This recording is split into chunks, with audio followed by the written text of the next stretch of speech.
Assalamualaikum warahmatullahi wabarakatuh. Perkenalkan, nama saya Nur Hafnesa Hirun dari perwakilan kelompok 2. Saya di sini sebagai moderator yang akan membimbing jalannya diskusi kelompok 1. Berikut adalah anggota dari kelompok 1, yaitu yang pertama Aisyah dan yang kedua Asri Meliasari, yang akan membahas tentang struktur keluarga dan keturunannya. Baik, kepada pemateri pertama yaitu Aisyah, dipersilahkan. Terima kasih kepada Saudari Nur Hafnesa Hirun selaku moderator. Perkenalkan, nama saya Aisyah, pemateri pertama pada mata kuliah perawatan keluarga. Saya ingin menjelaskan tentang 1. Pengertian keluarga, yang kedua struktur keluarga dan garis keturunan, 3. Ciri-ciri struktur keluarga. Keperawatan keluarga adalah seni dan ilmu pengetahuan, filosofi, dan cara berinteraksi dengan keluarga tentang perawatan kesehatan. Keperawatan keluarga merupakan hal penting dalam unit keperawatan di mana seseorang perawat harus menganggap keluarga sebagai sebuah unit. Keluarga adalah satu sistem sosial yang berisi 2 atau lebih dari 3 orang hidup bersama yang mempunyai hubungan darah, perkawinan, atau adopsi. Adopsi kelahiran yang bertujuan menciptakan, mempertahankan budaya umum, meningkatkan perkembangan fisik, mental, emosional, dan sosial individu-individu yang di dalamnya terlihat dari pola interaksi yang ketergantungan untuk mencapai tujuan bersama. Fierman 1998. Berdasarkan kedua pengertian tersebut, 2. Struktur keluarga dan garis keturunan.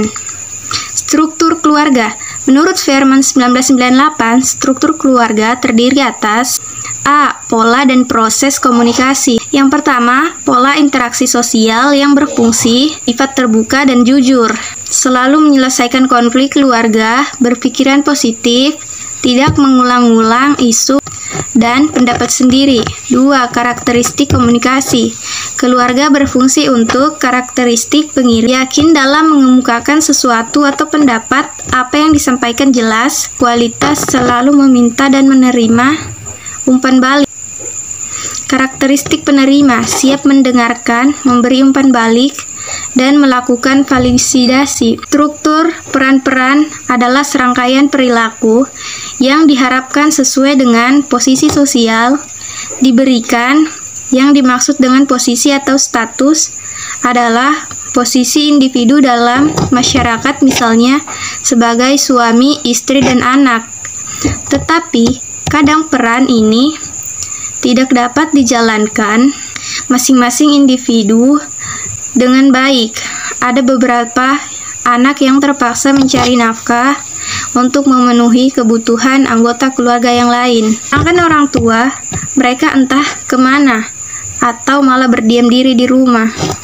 C. Struktur kekuatan merupakan kemampuan potensial yang aktual dari individu untuk mengendalikan atau mempengaruhi, untuk merubah perilaku orang lain ke arah positif. Beberapa macam tipe struktur kekuatan, yaitu legitimate power, wewenang primer yang merujuk pada kepercayaan bersama bahwa suatu keluarga, satu orang mempunyai hak untuk mengontrol tingkah laku anggota keluarga yang lain. 2. Reference power, kekuasaannya dimiliki orang-orang tertentu terhadap orang lain karena identifikasi positif terhadap mereka, seperti identifikasi positif seorang anak dengan orang tua menurut Rollmed 11. Reward power, kekuasaan karena adanya harapan yang akan diterima oleh seseorang dari yang mempunyai pengaruh karena kepatuhan seseorang, seperti ketaatan anak terhadap orang tua. Garis keturunan merupakan keturunan langsung atau persalinan darah dari garis keturunan langsung, sedangkan sebutan anak dalam silsilah keluarga merupakan garis keturunan pertama, sedangkan cucu merupakan anak dari anaknya garis keturunan kedua, serta cicit merupakan anak dari cucu. Ciri struktur keluarga. 1. Terorganisasi, saling berhubungan dan saling ketergantungan antara anggota keluarga. 2. Adanya keterbatasan.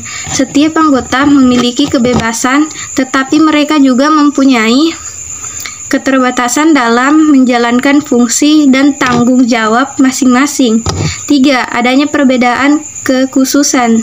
Setiap anggota keluarga mempunyai peranan dan fungsi masing-masing. Itulah tadi pemaparan materi dari kelompok 1. Terima kasih pada Aisyah. Dan selanjutnya kita lanjut pada pemaparan materi kedua, yaitu akan dilakukan oleh Asri Meliasari. Kepada Asri, dipersilahkan. Terima kasih kepada Saudari Nurhapna Sahirun selaku moderator. Perkenalkan, saya Asri Meliasari sebagai pemateri kedua dari kelompok 1. Saya ingin menjelaskan mengenai sistem pengelolaan keluarga, garis keturunan, konsep keperawatan keluarga, dan konsep perawatan ibu menyusui.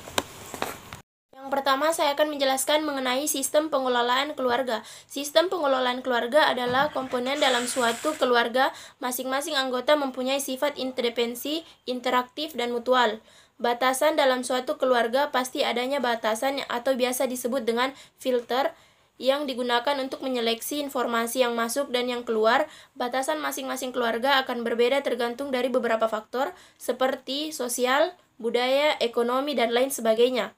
Keberadaan keluarga merupakan bagian dari sistem yang lebih luas, yaitu masyarakat terbuka atau batasan yang permeable, di mana di dalam keluarga terjadi pertukaran antara sistem. Mempunyai masing-masing keluarga, mempunyai organisasi atau struktur yang akan berpengaruh di dalam fungsi yang ada dari anggotanya. Selanjutnya saya akan membahas mengenai garis keturunan. Garis keturunan biasanya disebutkan, divisualisasikan, atau diartikan sebagai rangkaian dari pohon evolusi.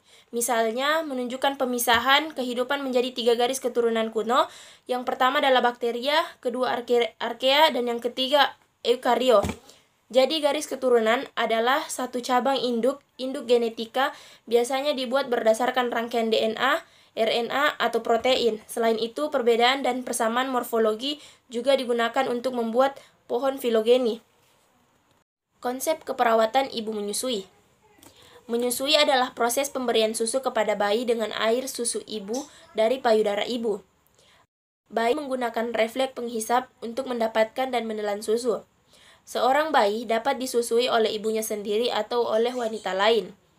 WHO dan UNICEF merekomendasikan kepada para ibu untuk memungkinkan memberikan ASI eksklusif sampai 6 bulan dengan menerapkan inisiasi menyusui dini selama lebih kurang 1 jam segera setelah kelahiran bayi. ASI eksklusif diberikan kepada bayi hanya ASI saja tanpa makanan tambahan atau minuman. ASI diberikan secara on demand atau sesuai kebutuhan bayi setiap hari selama 24 jam. Ada pula tujuannya. Tujuan dari asuhan keperawatan ini adalah untuk mengefikasi. Sekian dan terima kasih penjelasan dari saya. Saya akan kembalikan kepada moderator. Terima kasih, itulah tadi pemaparan materi dari kelompok 1 terkait dengan struktur keluarga dan keturunannya. Sekian dari kami, saya akhiri. Wabillahi taufiq wal hidayah. Wassalamualaikum warahmatullahi wabarakatuh.